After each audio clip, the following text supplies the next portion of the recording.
ketika jiwa telah terlepas dari dalam raga kita. Semoga kita mati dalam keadaan husnul khotimah. Karena sejatinya jin dan manusia diciptakan hanya untuk beribadah kepada Allah. Wa ma khalaqtul jinna wal insa illa liya'budun. Hai, setelah lama gak jumpa, Raja Pedas nongol lagi nih. Kali ini Broku Pasya dan Sistaku Diana ada di seputaran Kota Harapan Indah, Bekasi. Menu battlenya makin kerang-kerang aja. Padahal hap amat makannya, sampai gak mikir dikunyah. 3, 2,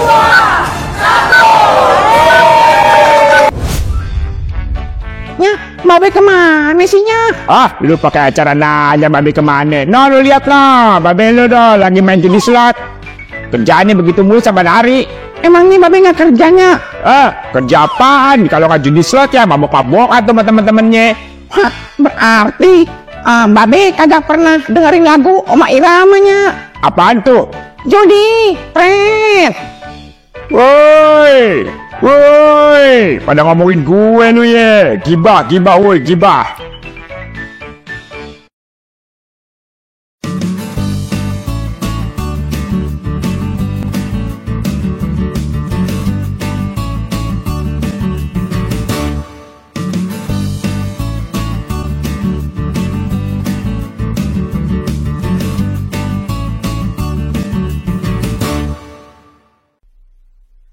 Assalamualaikum warahmatullahi wabarakatuh. Jumpa lagi di Ruang Kreatif Official, channel bahasan seputar multimedia, mulai dari review peralatan dan teknik produksi, editing, animasi, desain grafis, serta seni kerajinan tangan.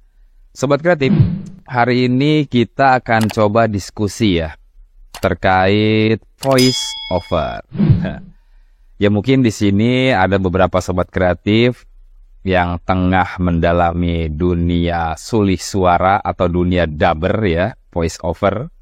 Atau mungkin sobat kreatif pernah menjadi voice over dadakan dalam mengisi konten-konten tertentu.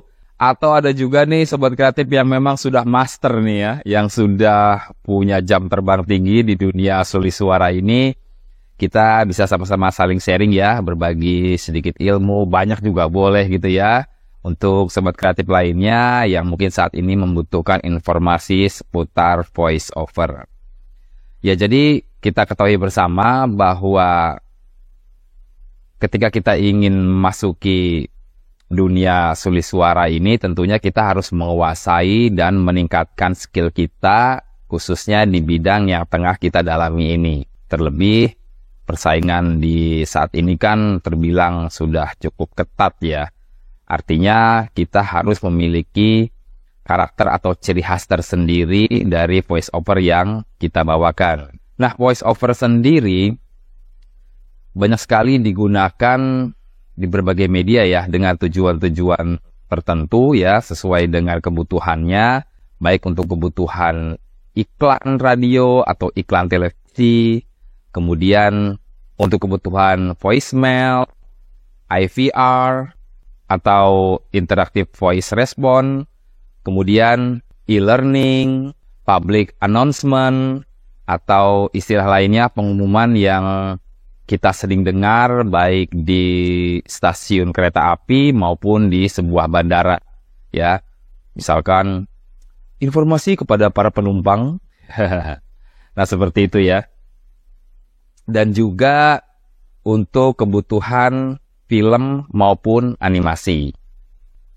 Ya, seperti yang tadi sudah saya tampilkan di awal, ada beberapa sampel ketika saya mengisi ya beberapa program, baik mulai dari program edukasi, kemudian program komedi, dan juga program dokumenter.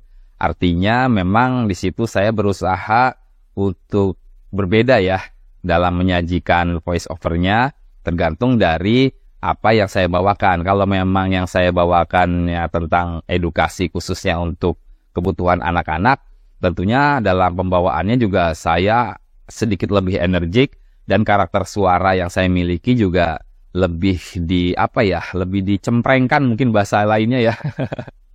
Mungkin bagi sobat kreatif yang sudah master, monggo dikoreksi jika saya salah. Jadi saat itu saya benar-benar berusaha untuk menjiwai ya, memasuki ke dalam karakter anak-anak itu sendiri, karena tidak mungkin ya kalau seandainya program untuk anak-anak dibawakannya mungkin dengan suara yang agak berat atau dengan mimik wajah yang agak serius gitu kan. Kecuali yang untuk dokumenter ya, mungkin suaranya agak sedikit saya bikin lebay ya. Jadi saya bikin lebih berat dengan menggunakan suara perut gitu ya. Jadi suara perut gitu, suara perut ya. Atau untuk komedi. Nah, disinilah yang agak berat sebetulnya di komedi ya. Jadi mau tidak mau di komedi itu, khususnya di adegan yang tadi ya, mengomentari beberapa tingkah laku hewan, yang di situ ada 3 karakter suara yang memang minimal yang harus dikuasai gitu loh. Apalagi di sini sifatnya gayung bersambut ya. Si A bertanya, si B menjawab, si C bertanya, si A menjawab, terus seperti itu TikTok ya.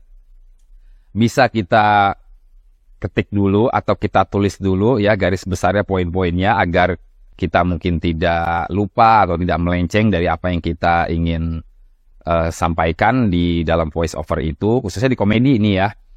Jadi terkadang memang apa yang saya ucapkan di dalam sebuah komedi tersebut ya memang menyesuaikan karakter dari hewannya sendiri. Cuma kan di situ juga saya berdasarkan permintaan. Terkadang permintaan klien, tolong dong bahas mengenai masalah politik misalnya seperti itu, atau masalah kenakalan remaja misalkan. Jadi nanti tinggal dihubungkan dengan tingkah laku hewan-hewan yang ada di dokumentasi tersebut. Seperti itu. Jadi kebetulan waktu itu tepatnya di tahun 99 ya, setelah reformasi di tahun 98 itu, teman saya membuat sebuah program drama TVRI yang kebetulan memang di situ ada voice over-nya. Dan kebetulan juga saya sebagai pemainnya ya, seperti dokumentasi ini. Ini udah lama sekali ya. Ini saya masih kuliah semester pertama seperti ini. Ya, di sini perannya sebagai anak Betawi yang membangkang kepada orang tuanya. Yang di situ memang ada voice over-nya di awal sebelum kajian dimulai. Itu ada adegan drama dan juga ada voice over-nya. Dan kebetulan saya diminta untuk mengisi suara dari VT ya, atau videotape yang diputar sebelum kajian dimulai. Itu juga awal pertama kali loh saya masuk ke studio rekaman, yang dimana memang saat itu peralatannya wow luar biasa ya, tidak sesimpel sekarang gitu loh. Cukup mic dan sound card atau mic dengan mixer yang kecil saja untuk kualitas suaranya sudah cukup memadai ya, seperti itu. Nah kemudian baru saya lanjutkan dengan program-program yang lain seperti program-program komedi. Ya salah satunya yang terakhir di tahun 2014 itu yang kebetulan ada acara variety show mungkin ya, tepatnya ya. Jadi acara Raja Pedas di Trans 7. Kebetulan awalnya memang program itu tidak ada voice over-nya. Namun karena dari pihak Trans 7 minta untuk ada voice over, akhirnya saya coba kirimkan beberapa karakter suara yang akhirnya disetujui karakter suara yang tadi di awal sudah sobat kreatif saksikan. Nah, sedangkan untuk meningkatkan skill voice kita sendiri, sebetulnya ada beberapa hal yang harus kita perhatikan.